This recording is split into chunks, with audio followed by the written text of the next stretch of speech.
لفظ یہود ہود سے نکلا ہے، جس کے لغوی معنی ہے رجوع کرنا یا پھر لوٹنا۔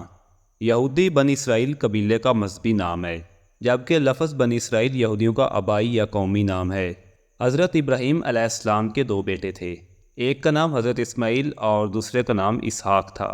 حضرت اسحاق کے بیٹے حضرت یعقوب علیہ السلام تھے، جو کہ اسرائیل کے نام سے بھی جانے جاتے تھے، اور اس لیے حضرت یعقوب علیہ السلام کی اولاد کو بنی اسرائیل کہا جاتا ہے۔ حضرت یعقوب علیہ السلام کے 12 بیٹے تھے، ان میں سے ایک بیٹے کا نام یہودا تھا، جس کی نسبت سے بنی اسرائیل کو یہودی بھی کہا جاتا ہے۔ حضرت یوسف علیہ السلام حضرت یعقوب علیہ السلام کے بیٹے تھے، اور حضرت یعقوب علیہ السلام کے بعد حضرت یوسف علیہ السلام نبی ہوئے، اور ان کے بعد ان کے باقی بھائی بالترتیب نبی ہوتے رہے۔ اللہ تعالیٰ نے حضرت یعقوب علیہ السلام کی اولاد میں سے 70,000 نبیوں کو مبعوث فرمایا۔ حضرت یوسف علیہ السلام جب مصر کے بادشاہ بنے تو قحط سالی کی وجہ سے ان کے بھائی مصر سے غلہ خریدنے آئے، اور حضرت یوسف علیہ السلام نے ان کو پہچان لیا۔ ناظرین کرام، جیسا کہ آپ جانتے ہوں گے کہ حضرت یوسف علیہ السلام کو ان کے بھائیوں نے ایک کنویں میں پھینک دیا تھا، اور وہاں سے کچھ راہگیروں کا گزر ہوا، اور انہوں نے یوسف علیہ السلام کو اس کنویں سے نکالا، اور وہ آپ کو مصر لے کر آئے۔ اور جب یوسف علیہ السلام کے بھائی مصر سے غلہ خریدنے آئے تو یوسف علیہ السلام نے اپنے بھائیوں کو پہچان لیا اور ان کو مصر میں رہنے کی اجازت دے دی، اور ان لوگوں نے اپنی دیانتداری اور محنت کی وجہ سے کافی ترقی کر لی۔ فرعون مصر نے ان کی اتنی ترقی کو دیکھتے ہوئے ان کو ختم کرنا چاہا، اور یہ لوگ کئی سالوں تک فرعون کی غلامی کرتے رہے، اور حضرت موسیٰ علیہ السلام کے دور میں یہ بنی اسرائیل 12 قبائل میں تقسیم ہو گئے۔ بنی اسرائیل کو اسی طرح غلامی کرتے ہوئے 300 سال کا عرصہ گزر چکا تھا، اور ان کی بڑی تعداد اللہ تعالیٰ کی نافرمانی کیا کرتی اور بتوں کی پوجا کیا کرتی تھی۔ لفظ ہود افراد کی جمع ہے، جس میں سے مرد کو یہودی اور عورت کو یہودیہ کہا جاتا ہے۔ ہر یہودی بنی اسرائیلی ہے، لیکن ہر بنی اسرائیلی یہودی نہیں ہے۔ یہودی آج کے اس دور میں بھی موجود ہیں، اور یہ ایک ایسی قوم رہی ہے کہ جس نے اپنی ہزاروں سالہ زندگی میں اللہ تعالیٰ کی نافرمانیاں کی ہیں۔ یہ قوم مسلسل بغاوت، فساد اور سازش کی علمبردار رہی ہے۔ اللہ تعالیٰ نے بھی کئی مرتبہ اس قوم پر لعنت فرمائی ہے، اور یہودیوں کے مکر و فریب کی پوری تاریخ قرآن پاک میں بیان فرمائی ہے۔ دنیا بھر کی اقوام میں یہ ایک ایسی واحد قوم ہے جس کو اللہ تعالیٰ نے غضب اور ملامت کا سزاوار ٹھہرایا ہے۔ یہ لوگ مسلسل اللہ تعالیٰ کی نافرمانی کرتے اور شر و فساد میں مبتلا تھے، چنانچہ کوہ طور کو ان کے سروں پر لا کر لٹکا دیا گیا۔ یہ لوگ اللہ تعالیٰ کی آیات کو بھی فروخت کیا کرتے تھے، اور ان سے اپنے مطلب کی باتیں سیکھتے تھے۔ لوگوں کو تو اچھے کاموں کا کہتے، لیکن خود اس پر بالکل عمل نہیں کیا کرتے تھے۔ قرآن پاک میں یہودیوں کے بارے میں ارشاد ہوتا ہے، ان میں سے کچھ لوگ ایسے ہیں جو کتاب پڑھتے ہیں اور زبان کا الٹ پھیر ایسے کرتے ہیں کہ تم سمجھو کہ وہ کچھ وہ پڑھ رہے ہیں جو کہ کتاب ہی کی عبارت ہے۔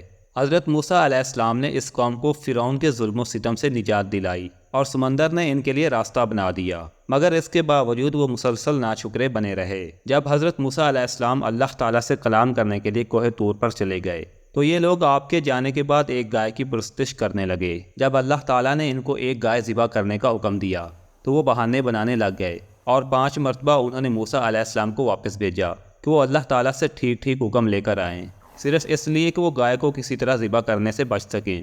یہ لوگ کھلے عام یہ کہتے تھے کہ وہ آنکھوں سے دیکھے بغیر اللہ تعالیٰ پر ایمان نہیں لے کر آئیں گے۔ انہی لوگوں کے لیے اللہ تعالیٰ نے آسمان سے من و سلوہ اتارا، اور وہ لوگ کئی دنوں تک ایسے ہی کھاتے پیتے رہے، اور اس کے بعد انہوں نے اس من و سلوہ کو بند کروایا اور مطالبہ کیا کہ اب زمین سے ہی ان کے لیے سبزیاں اور اناج پیدا کرنے کا بندوبست کیا جائے۔ صحرا کی سخت دھوپ سے بچاؤ کے لیے اللہ تعالیٰ کی طرف سے ان کو بادلوں کے سائے جیسی ٹھنڈک بھی عطا کی گئی، مگر اس سب کے باوجود مجال ہے کہ ان لوگوں نے کبھی اللہ تعالیٰ کے سامنے عاجزی اختیار کی ہو۔ جب حضرت موسیٰ علیہ السلام نے یہودیوں کو فلسطین کے بادشاہوں کے خلاف جنگ کرنے کا حکم دیا تو انہوں نے یہ کہہ کر صاف انکار کر دیا کہ اے موسیٰ، ہم تو وہاں پر ہرگز نہیں جائیں گے، تم جانو اور تمہارا خدا جانے، ہم تو یہیں پر ہی رہیں گے۔ اللہ تعالیٰ نے ان کے 12 قبائل کے لیے 12 چشمے جاری کیے تھے تاکہ ان لوگوں کے درمیان پانی کے مسئلے پر لڑائی جھگڑا نہ ہو، مگر اس سب کے باوجود وہ اللہ تعالیٰ کے بھیجے گئے تمام پیغمبروں کی نافرمانی کیا کرتے، اللہ کے پیغمبروں کو قتل کرتے، اور پھانسی پر لٹکانے میں بھی ان لوگوں میں کوئی آڑ نہ تھی۔ انہوں نے حضرت یحییٰ علیہ السلام کا سر قلم کروا دیا، ایک نبی کو کنویں میں الٹا لٹکا کر چھوڑ دیا، اور حضرت عیسیٰ علیہ السلام کو بھی سولی پر لٹکانے کی سازشوں میں پیش رہے۔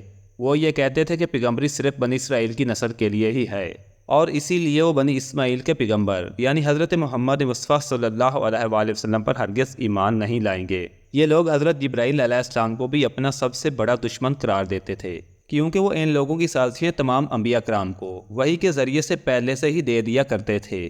یہ لوگ بڑے دعوے سے کہتے ہیں کہ وہ اللہ کے چہیتے ہیں اور دوزخ کی آگ انہیں کچھ نہیں کہے گی۔ یہ لوگ شروع سے ہی لوگوں پر ظلم کرتے اور ان کو اپنی بستیوں سے نکال دیا کرتے تھے، جیسا کہ یہ لوگ اب فلسطینیوں کے ساتھ کر رہے ہیں۔ رسول اللہ صلی اللہ علیہ وآلہ وسلم کی آمد سے پہلے یہ لوگ پیشین گوئیاں کیا کرتے تھے کہ اس نبی کو آنے دو، پھر ہم تم لوگوں کو دیکھ لیں گے، کیونکہ ان کو لگتا تھا کہ آخری نبی ان کی نسل یعنی بنی اسرائیل سے ہوگا۔ مگر آپ صلی اللہ علیہ وآلہ وسلم کی تشریف آوری کے بعد یہ لوگ آپ کے دشمن ہو گئے۔ یہی لوگ جادو کو سیکھتے اور سکھاتے تھے۔ رسول اللہ صلی اللہ علیہ وآلہ وسلم کی ذات پر بھی جادو انہی لوگوں نے کروایا تھا، اور ایک دفعہ ایک چٹان سے بھی نبی کریم صلی اللہ علیہ وآلہ وسلم کو زخمی کرنے کی کوشش کی تھی۔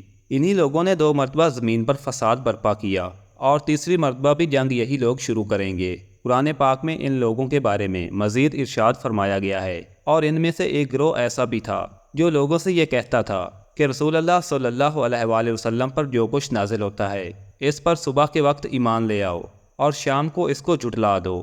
یہودیوں کے مذہب میں بھی 8 غلط عقائد ہیں جن کی وجہ سے آج یہ لوگ کافر ہیں۔ یہ لوگ اللہ تعالیٰ کو مجسم اور ایک انسانی شکل والا مانتے ہیں، صرف حضرت موسیٰ اور حضرت عزیر علیہ السلام کو ہی نبی مانتے ہیں، اور ان کے علاوہ باقی نبیوں کو یہ لوگ قتل کر دیا کرتے تھے۔ تورات میں بھی انہی لوگوں نے تبدیلی کی۔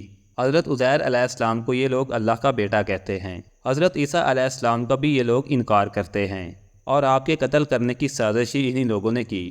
انجیل کے کلام الہی ہونے سے بھی یہ لوگ انکار کرتے ہیں، اور رسول اللہ صلی اللہ علیہ وآلہ وسلم کی نبوت کو بھی جھٹلاتے ہیں، اور قرآن پاک کا بھی یہ انکار کرتے ہیں۔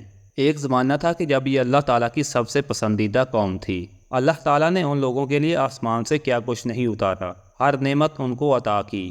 یہ لوگ جو کچھ بھی مانگتے ان کے لیے اسی وقت وہ پیش ہو جاتا، لیکن ان لوگوں کی بدعمالیوں کی وجہ سے اللہ تعالیٰ ان سے ناراض ہوا۔